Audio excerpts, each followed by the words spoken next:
August 8th, 1995, the date that changed Playtime Co. forever. The date of rebellion. This was the hour of joy. However, what happened here was anything but joyful. The events that took place were no accident. This was planned by someone or something looking to put an end to Playtime Co. But the real downfall of the company started long before that infamous day in 1995.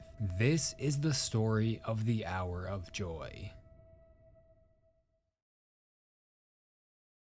At the height of their success, Playtime Co. was the top toy manufacturer of its time. Their goal was to create toys that would be the reason for a child's happiness. For what gives life meaning, if not a smile? These are the exact words said by the founder of Playtime Co., Elliot Ludwig, the man that started it all. Now, Elliot was a family man, having a wife and daughter, although he was devoted to making the company the best that it could be, so he would spend all of his time working at the factory. Unfortunately, this caused issues with his marriage, so he and his wife would get a divorce. To make matters worse, his unnamed daughter would tragically pass away. This left Elliot devastated and alone. All he had left was Playtime Co., so he would spend almost all of his time at work and would even spend most nights sleeping there. To the public, Elliot was more motivated than ever. Seeing him work so much must have meant he was making Playtime Co. the best that it could be. Well, at least that's what it looked like. You see, mourning the loss of his daughter caused Elliot to take innovation to places it had never been before. There had to be a way to get his daughter back. So, Elliot would begin conducting experiments with the help of the brightest minds around. Using small animals, he would try to transfer their consciousness out of their bodies, not to other animals, but to the toys the company was making. After perfecting the formula with the help of a poppy flower, Elliot successfully transferred his daughter's soul into a poppy doll. He would once again be reunited with his daughter. However, what he had just done would be the start of Playtime Co.'s downfall. Ludwig could never be content leaving a project unfinished. But just how did one man come to create such an astounding empire? How did he manage to stay determined even after suffering such a tragic loss?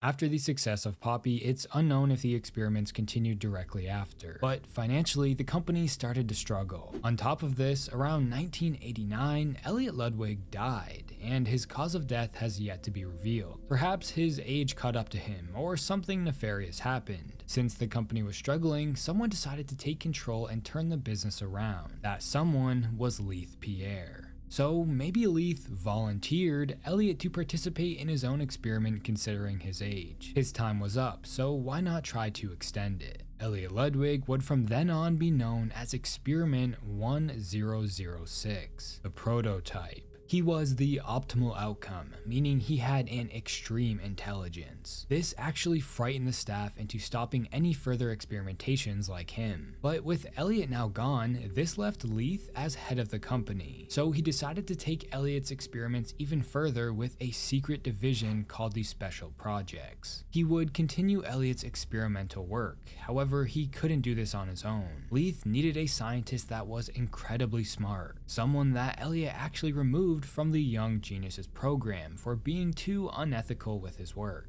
This was Dr. Harley Sawyer. Leith proposed this division to Harley as the project of a lifetime, and he would be in complete control of it. But because of all these experiments, the company was losing money. So Harley Sawyer proposed an initiative that would solve all of their financial problems. This proposal was the Bigger Bodies Initiative, an initiative that would take innocent children and turn them into living toys that would work for the company. Playtime Co. wouldn't need to hire employees when the toys could work for free. But little did they know, this would cost them everything. But you know what scares me more than anything, Ollie? It scares me that every time they do it, every time they peel me open, I feel it less. These experiments were not as simple as going to sleep and waking up in a new body. They were much more gruesome. After the first initial transfer, the subject would be opened back up again and again. The doctor would poke around inside, taking things out and putting things in. Worst of all, the toy, rather child, would be awake for most of it. This happened to almost every experimental bigger body. They would be opened up like flower petals time and time again, and after each time, the subject would feel like less and less of a person. But to the scientists, more so Harley Sawyer, he didn't care. What he was doing would save humanity. The Bigger Bodies Initiative was the code to immortality.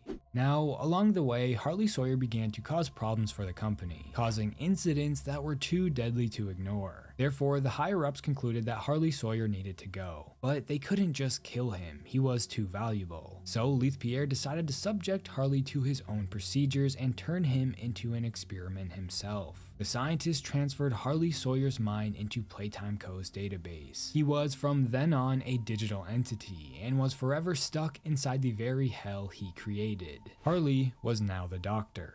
He would give the other scientists answers when they needed them and perform procedures as directed. That's it. He was now a servant to Playtime Co., just like the very toys he created. With continued help from the doctor, the experiments would continue. Hundreds, even thousands of innocent child's lives were taken. To make matters worse, if you were deemed useless by the staff, you would be thrown in a prison cell to sit and rot away for the rest of time, all without any of the public knowing. However, there was one experiment that was always watching: the prototype. He watched as his beloved company turned into an experimental playground. So while in the shadows, he devised a plan that would put a stop to everything sinister Playtime Co. was doing. But the prototype knew he couldn't do this alone. He needed help. Therefore, he convinced Catnap to aid in this plan. Because of prior events, lucky for him, Catnap worshipped the prototype as his god, and this plan of his would save everyone. The plan in question was the Hour of Joy, an act of rebellion against the staff. Doing this would put a stop to all of the experiments. The Hour of Joy would save more lives than it would take. Yes, the toys would be killing the staff, but to the prototype, that was a necessary evil for the greater good. Taking the lives of these innocent children had to stop. So the prototype used Catnap to help recruit all of the other experiments around the facility. Over 1,000 of these toys would overwhelm the staff, putting an end to the sinister acts of Playtime Co. The following message is for all Playtime Company employees. At 11:01 a.m. Eastern Standard Time, an unknown hostile force was declared present within the Playtime Company facility. Personnel are to begin enacting emergency evacuation protocols immediately. Leave all personal belongings.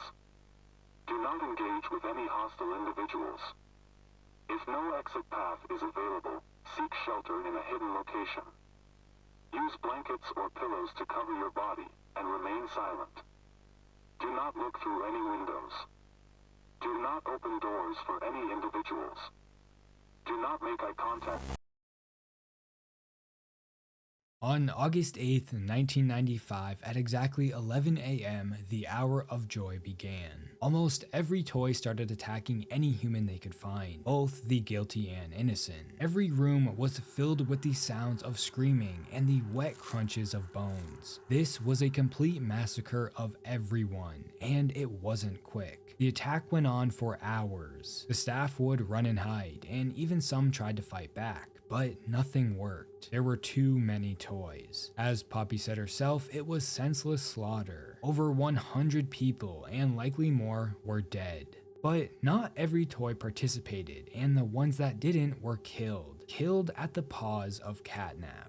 But while the attack was happening, the doctor convinced the warden of the prison to give him access of the Omni Hand. However, instead of helping the warden escape, the doctor opened every single cell inside the prison. Every experiment that was ever made and still alive was now free. Free to get revenge on the ones that took away their lives. Once the screaming stopped and the massacre was over, the experiments dragged all of the corpses down underneath the factory where they'd never be found, and ate the bodies to stay alive.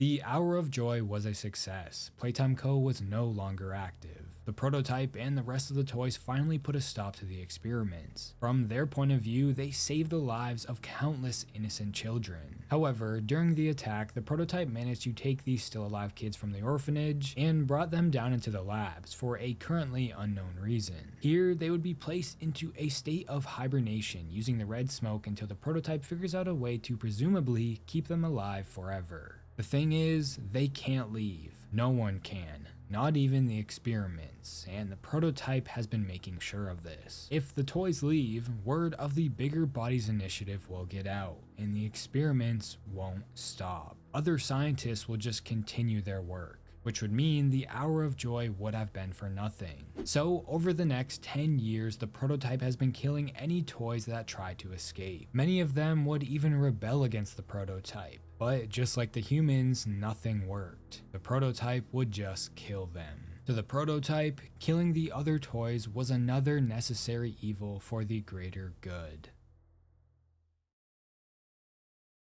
Many think the Hour of Joy was the downfall of Playtime Co., but the company's descent started the moment Elliot Ludwig began to experiment. He opened up something that day that he could never close, and the Hour of Joy was the consequences of that. But what's even more interesting is it started and ended with Elliot Ludwig. He built his own empire, only to tear it down himself. He started the experiments and ended everything as the prototype with the Hour of Joy, a massacre that will forever haunt the already tainted factory of Playtime Co. Was the senseless slaughter justified? Well, I'll let you decide. That was the full story behind the Hour of Joy. Keep in mind, Elliot being the prototype is still just a theory considering the story isn't finished yet. But I like to think it's him, as who else could it be that's important enough? Anyways, how do you feel about the Hour of Joy? Let me know your thoughts in the comments below, and if you like horror game content like this, please consider subscribing. Also, I have a Discord server, so if you want to chat with me, I recommend joining. And if you want to support the channel more, you can become a member. Don't forget to follow my Twitter at TerrifiedT. Thanks for watching.